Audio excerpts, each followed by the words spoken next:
Good afternoon. Myself Dr. Swapnil Singh from General Surgery Department, KJMU. Today I am going to brief about basic life support. Now what is BLS?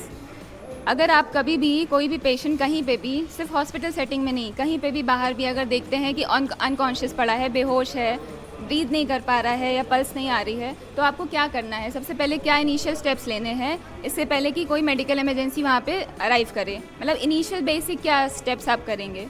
तो वही BLS हमें बताता है। 4 steps होते हैं। The first step is कि आपको सबसे पहले तो पेशेंट पहचानना है कि हाँ, इसको हमें इमरजेंसी सर्विस प्रोवाइड करनी है, यही पेशेंट है। उसके बाद जैसे ही आपने पहचान लिया कि हाँ, इसको ज़रूरत है मेडिकल इंटरवेंशन की, तो उसमें हाई क्वालिटी CPR प्रोवाइड करना है, not CPR, high quality CPR, ठीक है। फिर डिफिब्रिलेशन जो होता है वैसे तो सब जगह अवेलेबल नहीं होता, लेकिन अगर कहीं पे भी अवेलेबल है तो कोशिश करिए इसका जल्दी यूज़ करें, अर्ली यूज़ ऑफ डिफिब्रिलेशन, ठीक है। फिर जैसे ही आपने उसको बेसिक रिससिटेट कर लिया, फिर आपको पेशेंट को ट्रांसफ़र करना है किसी नियर बाय हॉस्पिटल में जहाँ पे उसको डिटेल मेडिकल सर्विस प्रोवाइड की जाए, ठीक है। अब ये जो फ्लो चार्ट है ये सबसे इम्पॉर्टेंट है। अगर आपने ये जान लिया तो आप पूरा सब कुछ मैनेज कर सकते हैं, यही डिटेल में बताया गया आगे, ठीक है।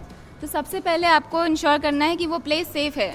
अब जैसे मान लो आप हॉस्पिटल सेटिंग में कोई पेशेंट को अगर रिकगनाइज़ कर रहे हो तो वो तो सेफ़ है ही, वो तो अंडरस्टूड है। लेकिन बाहर कहीं अगर रोड पे या फिर कहीं ऐसी जगह पे हैं जहाँ पे आपको पेशेंट को ये सारी BLS सपोर्ट प्रोवाइड करना है, तो पहले देखना है कि आपके लिए वो पेशेंट जगह सेफ़ है कि नहीं।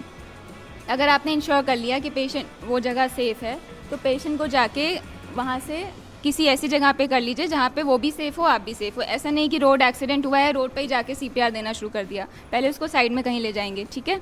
तो सबसे पहला स्टेप है कि इंश्योर कर लिया safe place. Then next step है पेशेंट का रिस्पॉन्स चेक करना है।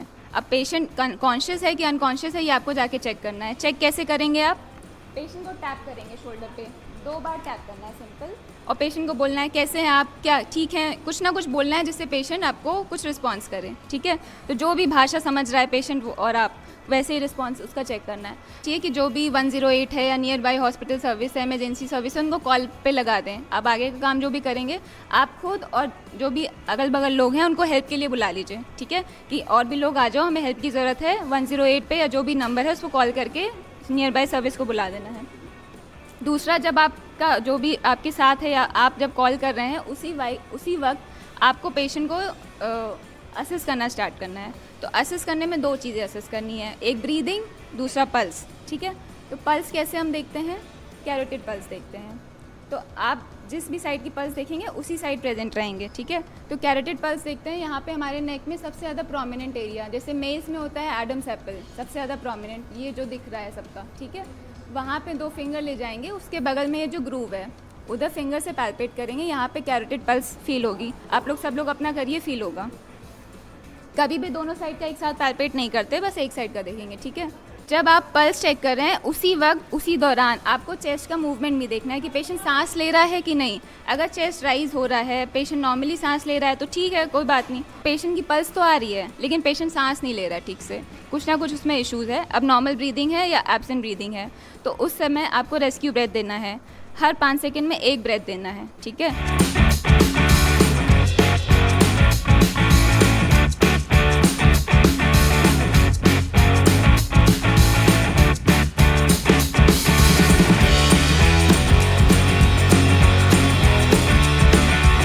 रिकग्नाइज़ कर लिया पेशेंट कौन सी कैटेगरी में आ रहा है, तीनों में से कौन सी कैटेगरी में आ रहा है। तो अगर दोनों चीज़ें नहीं है तो 5 साइकिल्स ऑफ कंप्रेशन और ब्रेथ्स दे दिए। 5 साइकिल देने के बाद फिर दोबारा चेक किया, नहीं आ रहा है पल्स, तो आपको दोबारा से कंप्रेशन स्टार्ट करना है, फिर से 5 साइकिल देना है। मान लीजिए अगर आप कोई ऐसी जगह पे हैं जहाँ पे आपको डिफिब्रिलेटर मिल रहा है, अवेलेबल है, तो उसी वक्त डिफिब्रिलेटर मंगा लीजिए। 5 साइकिल देने के बाद डिफिब्रिलेटर देना है, शॉक देना है मरीज़ को, ठीक है। आपको अपनी सेफ्टी चेक करनी है कि आप सेफ़ हैं कि नहीं उस जगह पे। पेशेंट को सेफ जगह ले जाके उसका इनिशियल रिकॉग्निशन कि पल्स आ रही है कि नहीं, ब्रेथ आ रही है कि नहीं, रिस्पॉन्सिव है कि नहीं, उसके हिसाब से आगे ये सारी चीज़ें करनी है, ठीक है। ये हमारा फेस मास्क है जो यहाँ पे फिट होगा। दूसरा चीज़ ये रिजर्वॉयर है जिससे ऑक्सीजन सप्लाई होगी। इसको यहाँ से हम लोग अगर हॉस्पिटल सेटिंग में हो तो यहाँ उससे ऑक्सीजन कनेक्ट कर सकते हैं और रिजर्वॉयर बैग भी कनेक्ट करते हैं, जिससे 100% ऑक्सीजन प्रोवाइड होती है। और इसमें बीच में ये जो येलो होता है वो वॉल्व होता है, 1 वे वॉल्व। मान लीजिए आपने जैसे इसको दिया ऑक्सीजन, तो वो ऑक्सीजन दोबारा से इसमें ना आए, इसके लिए वॉल्व होना चाहिए उसको प्रिवेंट करने के लिए, ताकि यूनी डायरेक्शन से भी ऑक्सीजन यहाँ से यहाँ जाए, उल्टा ना आए। ठीक है, तो इसीलिए ये बीच में येलो वाला बॉल होता है। जो 3 फिंगर्स हैं ये ई के शेप में जो यहाँ की बोन है इस पे रख के इसको लिफ्ट करेंगे। ये ई शेप का लग रहा है माई फिंगर्स, इसको चिन पे रख के ऐसे लिफ्ट करते हैं और इन दोनों से मास्क को प्लेस करते हैं। टाइट होना चाहिए वरना एयर लीक होगी, चेस्ट राइज नहीं होगा। तो इन्हीं दोनों मैन्यूवर से वो टाइटली प्लेस होता है हमारे फेस में। अगर ये दोनों प्रॉपर नहीं करेंगे तो कहीं ना कहीं ढीला होगा और ऑक्सीजन लीक होगा, फिर चेस्ट राइज नहीं होगा, तो कोई फायदा नहीं है फिर ऑक्सीजन लेने का। तो ये 2 पैड्स होते हैं जहाँ पे अप्लाई होता है। एक जो है राइट साइड में क्लाविकल बोन के जस्ट नीचे, उधर अप्लाई करेंगे राइट अपर चेस्ट में। और दूसरा वाला जो होता है ये यहाँ पे एक्सिला से जो लाइन आती है मिड एक्सिलरी लाइन, यहाँ पे रखते हैं।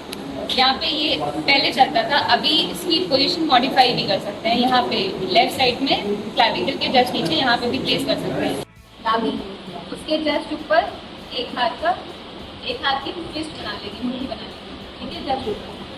और दूसरा वाले हाथ से उसको इंसर्ट कर लेंगे, ठीक है। उसके बाद ऐसे कंप्रेशन देना है ऊपर की तरफ।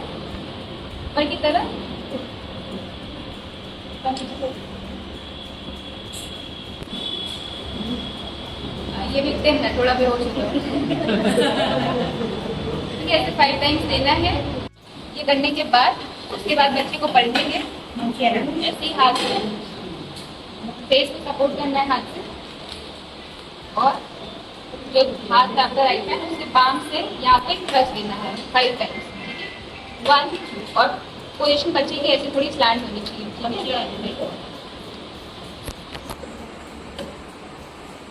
ऐसे करके 5 टाइम्स छोड़ देना है। 1 2 3 4 5, ठीक है।